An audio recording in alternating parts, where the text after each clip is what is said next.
Hello there, my very good friends. On today's wrestling news, there is huge backstage heat on Braun Strowman already. Have the members of Bray Wyatt's stable been revealed? CM Punk has made his first public appearance since All Out. And a WWE star is returning and switching brands. I'm Adam Wilborn. And I'm Andy Murray. And this is the news. Welcome to the Friday news with us and the Eel. Look how happy he is to be here, man. Back at work finally. Braun Strowman's got a bit of heat, brother. He's only been back in WWE for 2 months and already he's upset people. Great stuff. It's not his red trousers, is it? What was it Jeff Jarrett said? Skin tight red jeans booked by a nose circus or something. Banana nose. What a comment. Braun, right? Remember Crown Jewel? He had the match with Hamas. It was good fun, that. Good big lad match. Big lads, big boy match. It was fun. It was like classically styled, old fashioned. Yeah. It was fun. It was a good time. What wasn't a good time was his Twitter forum afterwards, although it was kind of funny. But yeah, he made those tweets about floppy flippers and floppy 74 stars, whatever it was. Fatso Jetson, and then grocery baggers or something. And then he spent like an hour arguing with people, and then Mustafa Ali buried him, and Chris Jericho was like, hey man, I bagged groceries at one point. And then Will Ospreay was like, brother, just like get paid and do your job. Yeah. Which was, I thought, my favourite response. But Fightful Select have reported last night that Braun has had a bit of flack backstage in WWE as a result of this from people in the company. And that's quite understandable. A bunch of talent have spoken to the outlet on the matter. Sources have indicated that Braun has actually been pretty well behaved since he came back to WWE 2 months ago. But social media Braun is another matter. One person said that they felt that the big man's actions were immature. That's their wording. Although WWE management is aware of the situation. One performer who told Fightful that, in their words, they would never do a flip in their life, said this, which I think is quite good. We need them, and they need us. High flyers. Yes. Different styles. Wrestling is everything. There's very little truly right and wrong. He didn't come up in the business doing the things that a lot of these people did, so he probably doesn't understand. And if you're wondering whether or not this thing was a work, which conspiratorial wrestling minds do a lot. No, it's not. It's not part of an ongoing angle, and it's not planned to be part of a future angle, but Fightful do note that Braun might get ribbed for it, maybe as like a line from a commentator or something, which that's going to be funny. But yes, there you go. I think for me, right, I like the quote there. The quote that I just read out to you, I think that kind of sums it up quite nicely, right? Yes. He hasn't had the same experiences coming up through the business, and he has demonstrated some dismissiveness towards indie wrestlers in the past. When Evil Uno made that comment at the start of the pandemic and said, hey, if you can, please support your wrestlers because they're shutting down and they're hurting. And Braun was like, just do some work, I didn't complain and all this stuff. It's like, for me, right, it's much more productive in a situation where you don't like something or you don't understand it, to be curious about it rather than to treat it with scorn and dismissiveness, rather than going, I don't understand this thing, so it must suck. Try and learn a little bit about it, right? And then if you do learn about it, in Braun's case, learning about high flyers and indie guys who spent 15 years working hard to get to the top and all of that. Not that Braun didn't work hard, but they took a different path. Learn about that stuff and then go, okay, you might have a new understanding and appreciation of it, or you might go, yeah, it's still not really for me, but I can admire and respect that. Don't be dismissive. Exactly. And for me, it's really easy, this. Just think before you tweet. Like the general reception for a match that people were like, oh God, this isn't going to be anywhere near as good as Brock and Bobby on the same show. They were really good. Yeah. It was just like you say, simple, straightforward storytelling. Big lads just hitting each other with the big shots. Almost dominates. Braun Strowman, wow, Hogan Andre gets him up, slams in 1, 2, 3, and you're like, well done, guys. Yeah. And then Braun decides to ruin it by tweeting. Just don't be a knobhead on Twitter. It's pretty easy. It's really easy. Like, should I tweet that? Am I going to come across like an absolute bell end? And I think, as well, I get it. You're a big guy who can just do big guy things. You, like you say, haven't had to go through the process of, working out what your style is. Because when you're 7 foot tall and built like that, your style is that style. Yeah. And I think big guy stuff kicks as much out. Yes. For me, right, you don't have to like every style. I don't like every style in wrestling. You don't have to like every single one. But for me, good big guy wrestling has as much of a place as good flippy wrestling and good death matches and good technical wrestling and good whatever other styles you want to bring into the equation. It's much more productive Like, Michael Hamflett, if he recommends me like an indie pop album, I'm probably not going to enjoy it, but if he explains it a little bit, I'm going to go, hey, I understand, I get it, man, that's cool. Same with wrestling, same with any other form of art. Why do we have to try and dismiss things to one particular style? And the thing I like is good, and everything else sucks ass. That's what we're doing here, and that sucks ass. Wrestling is not a buffet. Wrestling is a roast dinner, right? Okay. Don't get me wrong. I love a bit of roast chicken, but if you don't have the roast potatoes and the parsnips and the gravy and the peas and the carrots and the cauliflower and the broccoli, it just doesn't work as well together. What are you having for pudding? Peas pudding. There you go. Right. Big bowl of jelly, probably for me. Nope, jelly and gravy. Let's go. Right. We were going to keep this one quick. Yes. Let's talk a little bit about Wyatt's... hang on. Let's talk a little bit about Wyatt's stable, a latest report from WrestleVotes and Give Me Sport. Another tag team report from those guys. I like it when they work together. The Legion of Doom, they call them. And it's being reported that, unsurprisingly, Bo Dallas and slightly more surprisingly, Eric Rowan are people being suggested that could well be part of that stable. Both obviously previously been linked with roles with them, along with the likes of Karrion Kross and Liv Morgan, who were both on SmackDown with Bray. WrestleNotes voted. No, but well done to everyone who voted in the midterms recently. WrestleVotes noted that if Rowan wanted to come back to WWE and Bray wanted it to happen, it would likely be allowed. And on the faction itself, the report calls Bray's return output thus far a collaboration of what he wants to do. Look, WWE are going to listen to him. They like Bray. They trust Bray with ideas. So this could well happen. And to be honest, I mean, Bo Dallas is less surprisingly. I think a lot of people think he's going to be, if not playing the role of, at least associated with Uncle Howdy. But Eric Rowan is a nice surprise, and Eric Redbeard is very much over in the WhatCulture office. Yeah, I love Eric Redbeard. He's fun on the two or three matches. I can't remember however many he's had in AEW, for example. He's come in and he's worked his ass off. It's been loads of fun. This crazy gigantic man just throwing himself around. It's great. No real major shocks. His real life brother and a foundational member of the Wyatt family. Yes. That makes sense.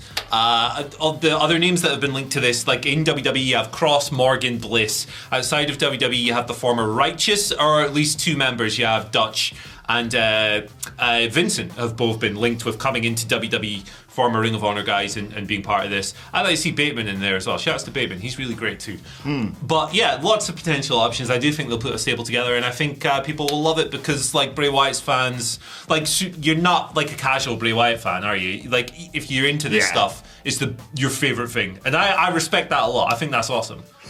That's ridiculous. Yeah, can I wear it? It won't fit on my bulbous cranium, but I'm going to give it a go. Look at that. I look like a hipster. I could write an album. You look like you're in a ska band. Yeah, man, I'm going to write a ska fusion album about like the Gulf Stream or something like that. Right. And final word on this. Sorry, WWE are just saying that if they are going to re-sign Eric Rowan, they hope he doesn't cost too much because they don't want to have to be the man that sold the world.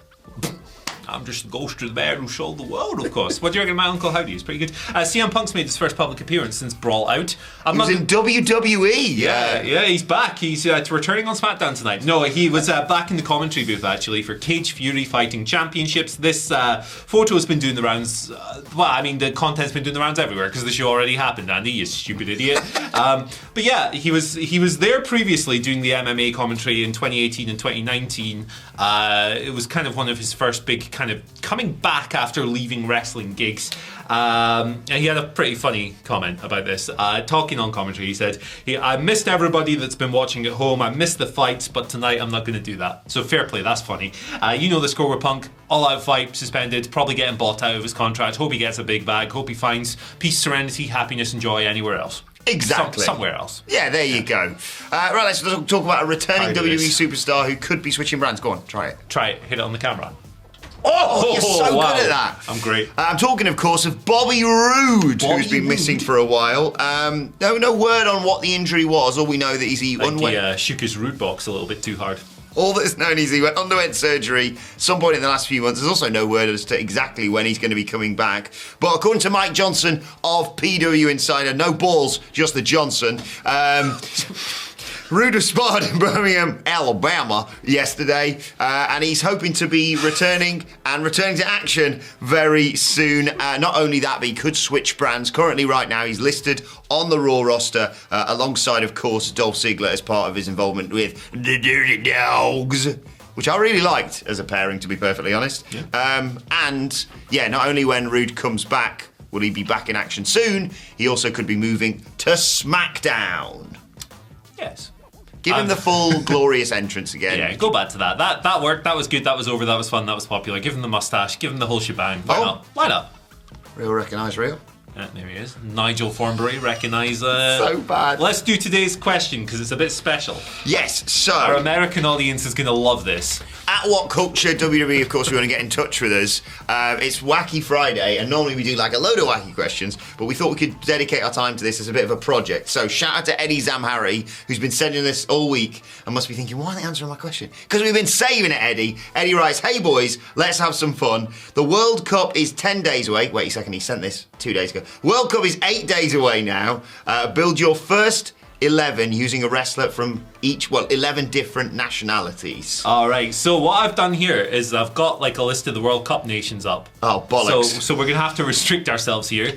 I'm in a struggle here, but we don't I've got really a list of certain people, countries who may or may not be at the World Cup, so we may have to cheat slightly. Goalkeeper, who are we going for? Gunther. He's right? not Austria. Austria are not at the World Cup. But good start. You've got, like, imagine that, a cross comes in and he just chops that out of the air. Yeah. And he's basically up the other end straight away. There you go. Now, okay, I've just basically because they were like, oh yeah, but you have to pick 11 different people. I was like, oh man, I'm going to struggle here. So left back, we can do straightforward 4-4-2. Let's do it. Left back. Left back. Need a bit of actually. Bit I've got of pace, bit of penetration. Can I pitch this to you? Yes. Got a bit of a centre half pairing. All right. Because of the way that they worked quite well together at Crown Jewel. Yeah. Just maybe take their Twitter away from one of them. What about Omos? So Nigeria. Yeah, they're not at the World Cup either. But and Braun Strowman. All right, big lads. I have a different idea for the American one, but we're going with Braun. We're going with the big man. It's not it. We're going 4-4-2, by the way. Yeah. It's the only way to play football. Left back. I think we need someone with a bit of burst, a bit of penetration, bit of skill, bit of pace. I'm going to go because modern fullbacks, they go up and down a lot. Yeah. A-Kid, he's Spanish, isn't he? Good. There you go. Boom. What's his name now? To... Axiom, computer guy. Good. That means we don't have to pick Kane, so that's good. Oh God. Oh yeah, of course. He's kind of Spanish. Right back, Canadian. Let's go for a Canadian. Oh, okay. Canadian high flyer. Mike Bailey. Oh yeah, there we go. Mike Bailey will kick you as well, which is good. He's good with his feet. Kick heavy style. Very good. So for the right flank, I was going to go with someone who's very familiar with being on the far right, and it's Drake Wirtz. But we already have an American, so we're going to need to go for someone else.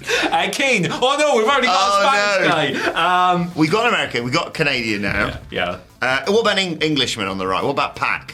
Oh, boom. There and I'm thinking defensive mid. He probably doesn't want to play this position, but when you think you and I have a steal, a dogged midfielder. There you go. Nah. You and I have a major appreciation for what we like to call bastards. Okay. Yeah. Okay. So, and I'm not saying this guy is a bastard, by the way. I think by all accounts he's a lovely bloke. But if they get past, or a flare midfielders, you want someone sitting in front of the defence who'd kick you off the sodding pitch. It's Miro. Got Bulgarian. Yes. Boom. And DMs, defensive mid. There, have it. And you know what else we're doing in centre mid? We're going for like a bit of a playmaker, a bit of a charismatic guy who makes things happen, guy who keeps it ticking over in the middle of the park, representing Iran. It's the Iron Sheik. There you go. Why not? Right, okay. Why not? I love it. We need a left winger. Cesaro. Oh, boom. So who we got on the right wing? I forgot already. Drake Wirtz. No, Pac. Sorry. And Cesaro. Pac and Cesaro coming up the wings. Oh, look at that. So we need a centre forward pairing. I think we need a big man and we need a little man. We need the classic combo. Who's going to be our target man? Who's really tall and does not come from any of these countries? And can hold the ball up. Sheamus. He probably is tall, but he doesn't come across as tall. And he's Irish, so we got that one. So now we need a little fella. Wait a second. Have we pulled this off? Because... So we've got... yes. There is a country that is boycotting this World Cup, and I wish we could get a player from there, or maybe a player that maybe first got you into wrestling. Oh, Roddy Piper. Roddy Piper, baby. Yeah, he'd be like a Diego Costa up front, wouldn't he? He'd just be being an asshole to people. It'd be great. Fantastic. There you go. That's our 11. I can't remember any of it, but let us know in the comments. Gunther! Why have I attempted to do this? Sheamus up front with No. Gunther in net. Yeah, mate, I need a coffee. Kid. Let's wrap this up, eh? The big lads at the back. Can't remember who else you said at right back. Miro defensive mid. Mike Bailey. Mike Bailey right back. Mike Bailey was right back. Pac, Cesaro. Axiom was left back. Attacking. Who's our attacking mid? Iron Sheik. Iron Sheik, that's it, of course. And then We could Sheamus have and Rowdy Mansoor Roddy. representing Saudi Arabia. Who's the manager?